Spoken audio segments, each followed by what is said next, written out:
Hey, I'm Ethan, and welcome back to Fun with Electronics. Today we're going to be covering how to make a blinking LED with an Arduino. In addition to walking you through the creation process of the project, I will also explain the logic that went into each of the steps.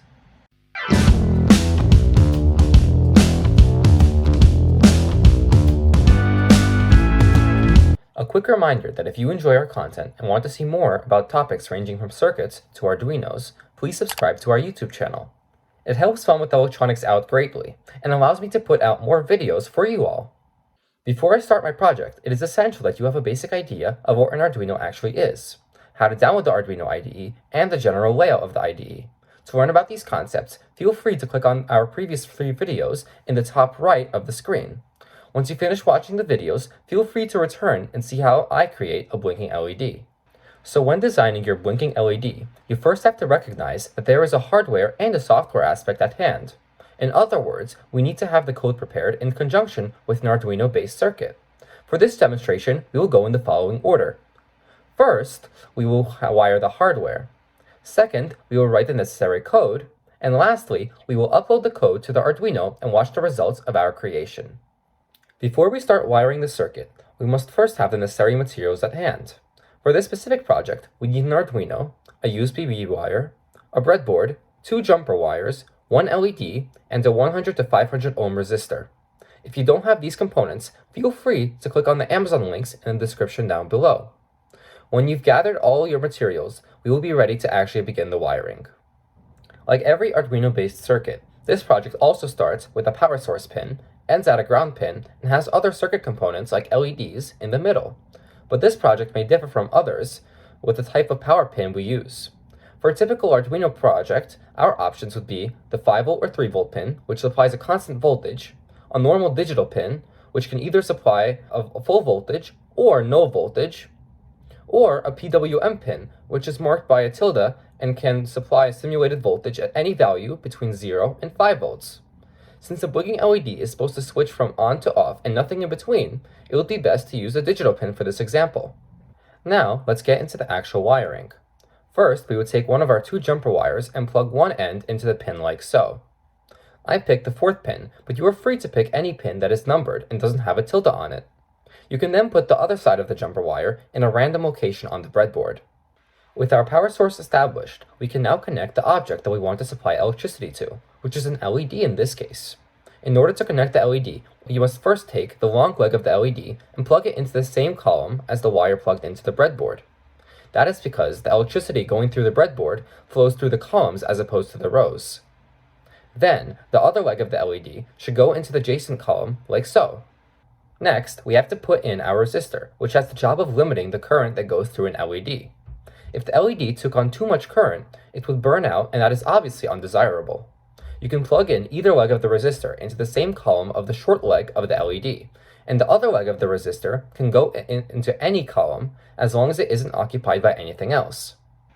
Lastly, we will take our second wire and plug one of its sides into the same column as the second leg of the resistor, and the other side should go into the ground pin. With the circuit ending at the ground pin, your hardware portion of the project is complete.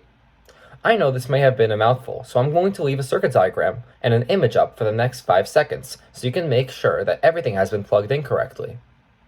With the hardware finished, we can move on to part 2 of our project, the software.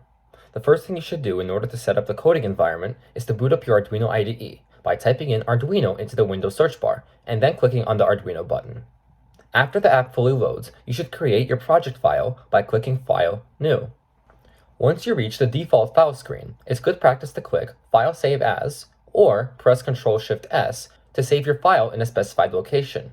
As I previously mentioned in my Arduino IDE video, my designated default folder is Projects. And with that, we're fully done with the file setup, and we can begin to code. As I mentioned in the Arduino IDE video, there are 2 major functions that should be present in all of your code when you open a new file. They are setup and loop, which do almost precisely as they are named. The code inside of the curly brackets below setup only runs once, and is usually used for setting up the mode of electronics or defining variables. Meanwhile, the code in curly brackets below loop is essentially repeated for an indefinite amount of time as the loop is run multiple times per second. Due to this functionality, loop is used for repetitive tasks like making LEDs blink or having sensors constantly check if something new appeared. You may have noticed that these two functions already come with a line of code inside of them. At a closer glance, these lines contain summaries of what the functions actually do, and are preceded by two forward slashes. Those slashes actually indicate that you are looking at a comment, which means that the computer which runs the code basically skips over the lines. Therefore, the main purpose of comments is to make it easier for someone else to understand the code that you wrote. If these lines of code are an eyesore for you, you can get rid of them, though you are free to keep them as well.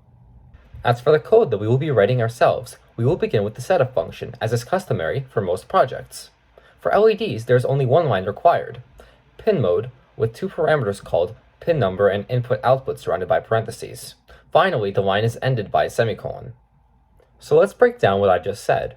In this line, we are calling a function named pin mode, which is responsible for making a specific pin either output or input electricity. Within the parentheses, you would put two values separated by commas, the pin number, and then output in all caps or input in all caps. You would then end this entire expression with a semicolon. For the first value, I would put in 4, as that is my pin number, and for the second value, I would put in output. That is because that pin is giving out electricity to the LED. If the pin was responsible for taking in sensor data, it would be inputting electricity, thus requiring me to write input. And as for the semicolon, for the purposes of the next few lessons, every single line of code except for the lines containing setup, loop, and their curly brackets will have a semicolon at the end of them.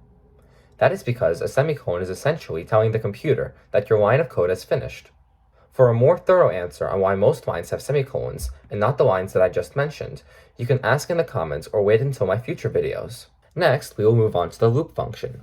With our pin mode already configured to something that outputs electricity, all that is left is to define how much electricity is actually put out. The function that is in charge of that is digital write. This function also takes two arguments, that is the pin number, which is 4 for this example, along with high or low for the second argument. As you may have guessed, high means that the maximum amount of volts will be sent, thus lighting up the LED, while low cuts the voltage to 0, thus turning off the LED. So you might now be thinking, great, I now know everything to make an LED turn on and off. So you would type in the two lines of digital write, one of which is high and the other being low, so the LED would turn on and then off. And since this is the loop function, it would repeat forever, thus creating a blinking LED, right? So let's test that theory. After writing out your code, you should press File, Save, or do Ctrl S, and then begin to prepare to upload the code to the Arduino.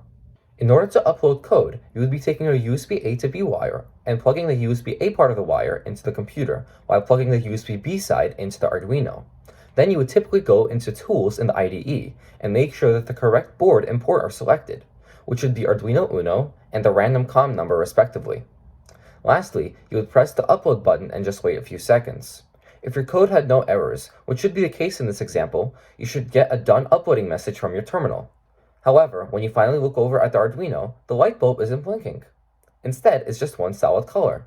The reason for that is because the computer is running through the lines of code so quickly that you can't even see the LED turning on and off. Although this might seem discouraging, I can't emphasize that failure is always part of the learning process. So let's go back to the drawing board. In order to solve this, we would use another function called delay, which has a one parameter, that is a number meant to represent milliseconds.